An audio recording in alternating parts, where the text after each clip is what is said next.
Amigos, bienvenidos a El Mundo que se avecina. Estamos en el bloque La defensa de la vida, ¿no? Algo tan fundamental en el presente y en el futuro, ¿no? Y hemos ido tratando, pues bueno, qué es la vida humana, qué es ser persona. En el anterior capítulo tratamos el comienzo de esa vida humana, ¿no? Todos los aspectos bioéticos, ¿no?, que nos planteó nuestro invitado, don Ángel Guerra. Te doy la bienvenida de nuevo, ¿verdad? Pues yo estoy encantado, muchas gracias. Estás disfrutando, ya me lo estás diciendo, que viniendo para acá, ¿no? Y nada, él es doctor en biología, por tanto, alguien que nos está dando unos conceptos científicos y además presidente de la Asociación de Bioética en Galicia, AGABI, ¿verdad? Eso es. Y estos temas pues los tratáis muchísimo, como comentamos en el primer capítulo. Por tanto, hemos abordado qué aspectos de bioética tenemos que tener claridad en el inicio, el comienzo de la vida humana, ¿no? Hay un transcurso de la vida humana que iremos tratando algunas circunstancias y algunos aspectos en capítulos posteriores, pero bueno, para enlazar bien con el comienzo de la vida, en este capítulo, esta semana, queríamos plantear con Ángel Guerra los aspectos bioéticos precisamente del final trascendente de la vida humana, ¿no? Ese momento tan trascendente, tan importante para toda persona y para todo ser humano, ¿no? Y ahí, bueno, me gustaría un poco que me explicases cuáles son los principios bioéticos para una buena muerte, ¿no? Para un bien morir. Eso sí, bien morir. Lo de la buena muerte... Distingue un poco eso de la dignidad, ¿no? que va por ahí, ¿no? No, el bueno, bien porque morir. hay mucha gente y alguna institución que se denomina de la buena muerte, ¿no? La buena muerte es la que se produce de manera natural. Cuando la muerte es provocada, no es una buena muerte. Una buena muerte en un asesinato no es una buena muerte. No, claro. Una buena muerte en un accidente no es una buena muerte. Una buena muerte cuando hay alguien que te coloca una inyección y te vas al otro barrio, tampoco es una buena muerte. Por lo tanto, dejémonos de eufemismos, dejémonos de manejar el lenguaje, que esto es una de las cosas que está pasando en la sociedad actual, la banalización del lenguaje. Por ejemplo, el aborto, hoy no se habla de nadie de aborto, es interrupción voluntaria del embarazo, como si se tuviera un derecho, la mujer tuviera un derecho. No sé si hemos hablado de eso, pero hoy todos son derechos, ¿no? Derechos que se dicen fundamentales, además. Eso nos llevaría a un debate jurídico interesantísimo. Pero bueno, me planteas lo del el final de la vida, ¿no? Pues el 17 de diciembre del 2020, el Congreso de los Diputados españoles aprobó una ley orgánica de regulación de la eutanasia.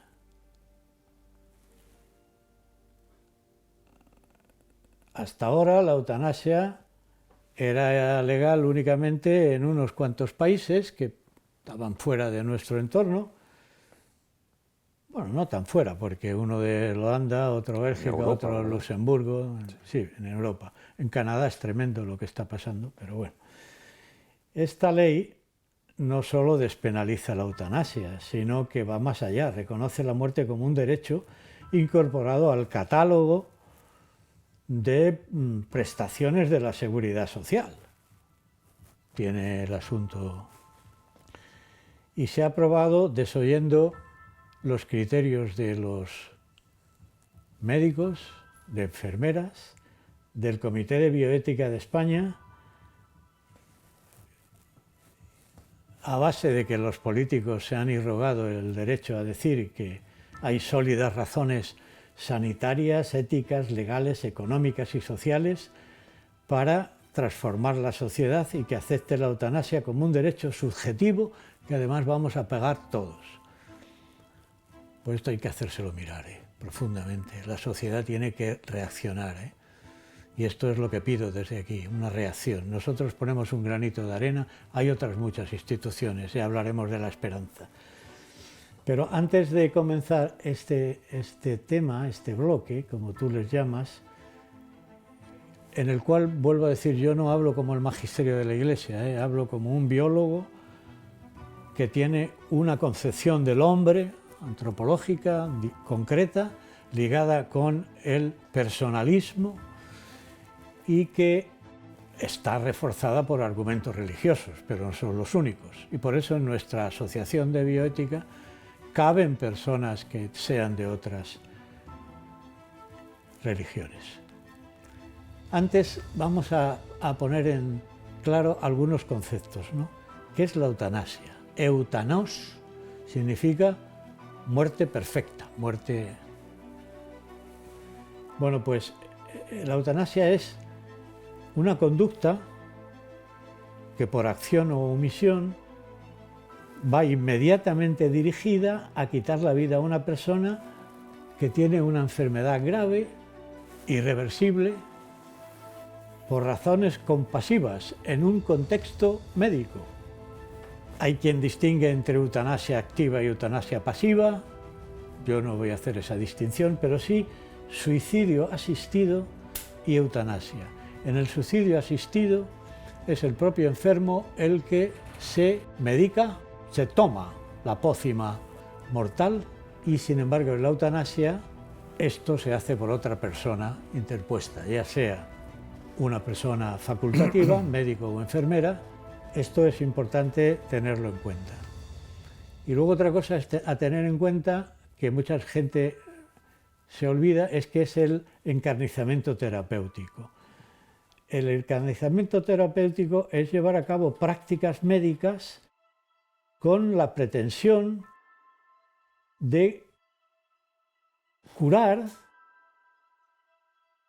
pero que realmente lo que se está haciendo no beneficia al enfermo, le provocan sufrimiento innecesario. Desde el punto de vista ético es una conducta contraria a la deontología profesional y a la bioética. Y aquí yo voy a contar una anécdota referida a mi madre, para entender muy bien qué significa la sedación y qué significa la sedación paliativa. La sedación es una práctica médica que tiene como medida el colocar una serie de medicamentos para evitar el sufrimiento. Está perfectamente aceptada y en esos medicamentos hay algunos que han sido denostados, pero no es así. La morfina, buena medicina, le he oído decir yo a un médico. Es evidente que al sedar de alguna manera estás provocando que la vida se enlentezca e incluso se acorte. Y ya en los estados preagónicos la sedación puede ser profunda, pero lo importante es, como te decía en la anécdota de mi madre, es encararse con el médico y decirle ¿cuál es tu intención? Y si te dice yo lo que quiero es quitar el sufrimiento a tu madre, que se quede medio inconsciente, pero no quiero matarla, quiero que la enfermedad sea la que produzca ese efecto, ese es un médico que está actuando con criterio bioético. Y el otro te dice, no, yo lo que quiero es ponerle esta inyección y que en el menor tiempo posible tu madre, en el caso este, pase a la otra vida. Fallezca, ¿no? Fallezca, ¿no? Bueno, pues esto es una pregunta que las familias y el propio enfermo, si está consciente, tienen que hacer al facultativo, porque muchas veces es una enfermera también, ¿eh? Ya. Que les esté atendiendo. Y otro concepto que yo quiero quitar de la mente de la gente es que la eutanasia se pueda calificar como muerte digna. Muerte digna con la que se quiere enmascarar la eutanasia es un eufemismo. La muerte provocada no puede ser una muerte digna. Lo decíamos anteriormente, ¿no? Es un atentado contra la dignidad de la persona humana. Especialmente cuando existen motivos, y ahora con la tecnología que tenemos, para paliar el sufrimiento. Como punto de partida es importante considerar la dignidad de la vida humana, que es congénita, que está ligada a ese ser desde el comienzo de la vida, como comentábamos antes, desde su fecundación. independientemente de sus condiciones concretas, independientemente incluso de que haya perdido la conciencia. Porque mucha gente ahora se está planteando, tenemos que matar, perdón que sea tan crudo, a esa persona y necesitamos un consentimiento informado de la familia porque esta persona es incapaz de dar el consentimiento informado. Mal, muy mal hecho. El consentimiento informado es muy serio y la ley es garantista y en esto lo hace relativamente bien porque tiene que haber varias veces, tiene que haber por medios terceras personas, incluso puede haber un notario, pero la cuestión no es más y menos, ni más ni menos que decir hasta qué punto esta persona es libre de tomar esa decisión. Entonces, Ángel, cuando esa persona hace el documento de últimas voluntades, bueno, ¿qué recomendáis desde vuestra asociación?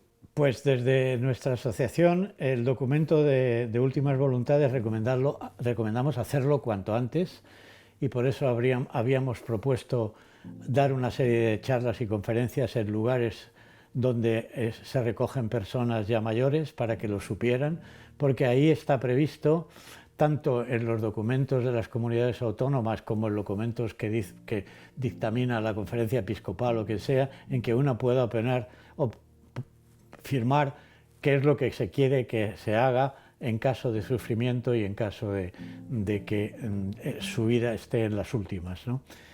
Y también qué se quiere que se haga con sus órganos, porque esos son términos. Por lo tanto, es importante que se haga el documento de últimas voluntades, pero explicándole a las personas que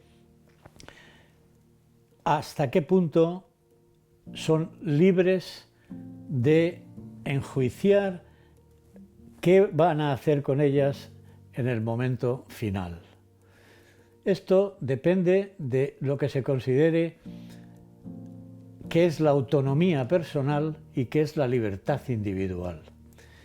La autonomía personal se pone muy de manifiesto a partir de que ciertos filósofos introducen el concepto, como Stuart Mill o Kant, que no existe una ley natural impresa en el corazón, en la cabeza de los hombres, en la cual está el precepto de no matar en ninguna circunstancia, sino que es la razón la que por encima de esa ley natural expresa lo que desea para ella o para el resto de los congéneres. En el fondo es un debate de manera de entender la dignidad humana. Es una cuestión ideológica sobre la que hay que hablar, porque la dignidad humana está en la base de nuestros ordenamientos jurídicos. Lo que ahora se decide es si la dignidad consiste únicamente en la autonomía, es decir, la autodeterminación individual, o si en cambio se trata de un valor intrínseco que posee cada persona con independencia de sus capacidades, circunstancias e incluso percepciones. La nueva ley está basada en respetar la autonomía al máximo. Es una percepción muy subjetiva, absolutamente subjetiva. Por tanto, nos cargamos absolutamente toda la objetividad del principio de no matar y de no quitarse la vida. Y entonces lo que el individuo considera es que es propietario de su vida. Porque fíjate que cuando hablamos de alguien que se suicida, ¿no? Mucha gente dice, bueno, ¿y qué mal hace al resto, ¿no? Porque, claro, se le ha considerado propietario de su vida cuando no se es propietario de su vida. Pero ahí hay una concepción religiosa. No es una concepción religiosa, es una concepción de la dignidad humana desde el punto de vista del constitutivo del propio ser humano, no es una concepción religiosa. Esto es precisamente lo que diferencia el que uno tenga muy poca concepción religiosa de la vida, como hay algunos ejemplos de personas con ELA que siendo grandes deportistas no tienen ninguna concepción, pero tienen un sentido de la vida y encuentran sentido a la vida, y otras personas que no le encuentran sentido a la vida y están cansadas de vivir. Esta es la diferencia, si se tiene sentido o no de la vida. Es decir, si la vida para la gente tiene una dirección, un telos, pero no religioso solamente. Bueno, pero trascendente. Trascendente, evidente, trascendente. Ángel, y si no hay esa concepción trascendente, es decir, un ateo, se acaba, la vida se acaba cuando muera, ¿no? ¿Cómo le explicas que el suicidio no afecta solo a su persona, sino a la sociedad? El criterio lo acabas de decir tú mismo. Vas a meterte en una decisión en la que tú probablemente lo que estás negándote es a sufrir. Tú te estás engañando, hay un engaño en tu vida. O sea, tú lo que no quieres es sufrir. Y eso es lo que tienen los médicos, los psicólogos, los psiquiatras y todas las personas que se enfrenten en este momento, es discernir entre esa persona si lo que quiere es quitarse absolutamente de la vida porque la vida ya no tiene ningún sentido para ellos, o lo que quieren es no sufrir. El sufrimiento entendido muy ampliamente, puede ser sufrimiento psicológico o puede ser... Este discernimiento es muy importante. Por eso, en estos problemas de la eutanasia, es muy importante que en la decisión haya algún psicólogo, algún psiquiatra, alguna persona que le esté diciendo a ese ser, a esa criatura, qué es exactamente lo que tiene en mente y cómo eso va en contra de su propia dignidad.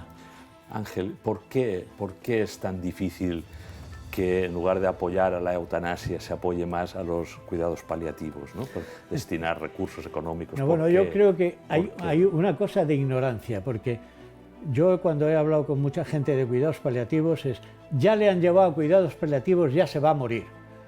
Mentira, eso no es así. Nosotros hemos tratado con varias instituciones en donde los cuidados paliativos se hacen con suficiente seriedad y los cuidados paliativos es, no vas allí a morirte, vamos a cuidarte, vamos a que pases este trago con el menor sufrimiento posible, con la mayor acompañamiento posible, con todas tus propiedades psíquicas, psicológicas, afectivas cubiertas, que recibas cariño, que tengas cariño y además que tengas la posibilidad de pedir perdón, congratularte con haber vivido y decirle a tus parientes y a tus amigos y a tus gentes adiós, porque esto es muy humano, esto no es de ninguna religión. Eso es una buena propio. muerte. Eso es una buena muerte.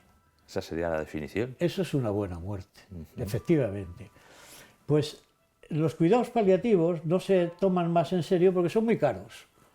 Ah, pero claro, merece la pena, ¿no? Que la sociedad exijamos, claro, ¿no? Estamos exigiendo claro tantos que merece derechos. la pena, pero en este tramo en que se ha aprobado la ley de eutanasia, sí, desde distintas instituciones se ha pedido que hubiese antes una ley de cuidados paliativos y que en vez de ser un 15% las personas que tienen buenos cuidados paliativos, llegásemos a un 90 o un 95%, porque no es así.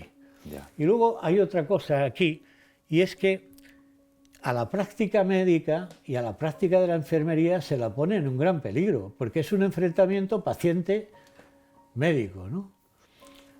Claro, la deontología profesional no es para... Se hacen médicos y enfermeras no para matar, sino para todo lo contrario. Y aquí se está tergiversando el asunto. Y todavía más grave, que tiene que pensar esa persona. Tu ejemplo va a tener una repercusión social importante. Y está demostrado que hay una pendiente resbaladiza en todas estas sociedades, en las que se empieza por 1 y se acaba por 1500, en breve plazo de tiempo, de solicitar la eutanasia o el suicidio asistido. ¿no? Asistido, ¿no? Porque ya tenemos poquitos minutos, ¿no? 4 creo. No quisiera dejarme el tema de la objeción de conciencia, ¿no? Porque al final parece como que quienes tienen que ejecutar esas acciones, ¿no? Al final son médicos y y enfermeras, ¿no? Que como tú bien has dicho, están para cuidar y para promover esa defensa de la vida, ¿no? Bueno, esto en la ley está contemplado, la ley en este sentido lo contempla, que haya objeción de conciencia, es un derecho constitucional la objeción de conciencia, es un derecho individual que tiene que ejercer cada persona en su momento determinado por motivos éticos, religiosos, lo que quiera. Es una decisión personalísima. ¿Se va a cumplir? ¿Se va a cumplir? Pero se ha puesto el requisito de que, como la ley es garantista y tiene que garantizar a todo el mundo que se dé ese servicio social, un registro de personas que no quieren realizar la eutanasia. Marcadas. Esto es lo que opinan todos los colegios de médicos y todos los colegios de enfermería. ¿Por qué no se hace al contrario? ¿Por qué no se hace el listado teniendo a las personas que están dispuestas a hacer la eutanasia o el suicidio asistido? Y la contestación es que, como es garantista, lo mejor es tener a los que no quieren, porque a los otros entonces se les tacharía de abortistas o eutanásicos o tal.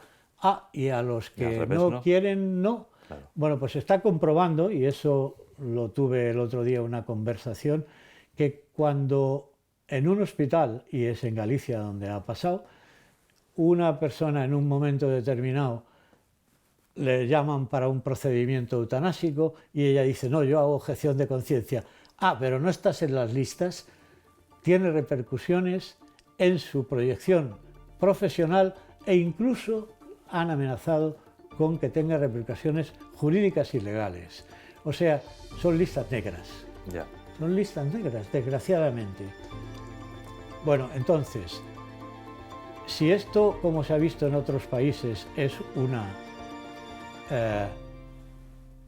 pendiente tan resbaladiza que está llegando a quererse cargar a niños muy pequeños por enfermedades incurables, cuando no se sabe lo que la medicina tiene previsto en descubrimientos para que ese niño pueda o niña pueda vivir, ¿no? Bueno, pues eso de la pendiente resbaladiza es una cuestión social que tiene que plantearse el individuo y nos tenemos que plantear todos. No es una cuestión en la que un ciudadano tenga que tener una actitud neutra. No puede tener una actitud neutra. Por eso pensamos en la Gavi que es muy importante promocionar la firma de los testamentos vitales en los cuales uno testifique claramente, evidentemente si quiere la eutanasia la quiero, pero fundamentalmente, ¿qué es lo que pasa en la mayoría de las personas? Lo que no quiero es sufrir, que haya unos cuidados paliativos que me permitan una muerte lo más dulce posible y que no me pongan una inyección y me dejen absolutamente ya en la otra vida. Bueno, pues Ángel, se nos acabó el tiempo. Estamos igual que algún día se nos acabará la vida, pues se nos acabó el tiempo de este capítulo, ¿no? de la defensa de la vida en sus finales, ¿no?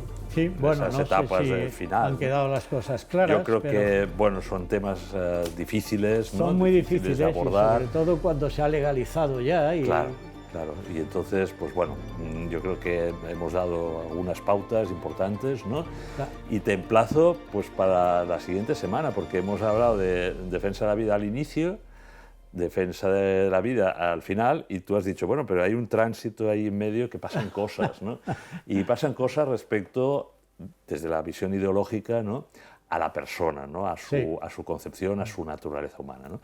Por lo tanto, pues te emplazo, Ángel, a la semana que viene. Muy bien, si Dios pues quiere.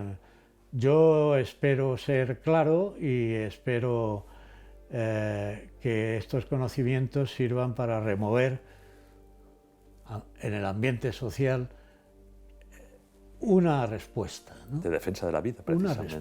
Una respuesta personal, aunque sea un granito de arena y uno piense que no hace nada. Pues sí, hace mucho. Hace mucho. Pues muy bien, Ángel, te lo agradezco muchísimo. Gracias.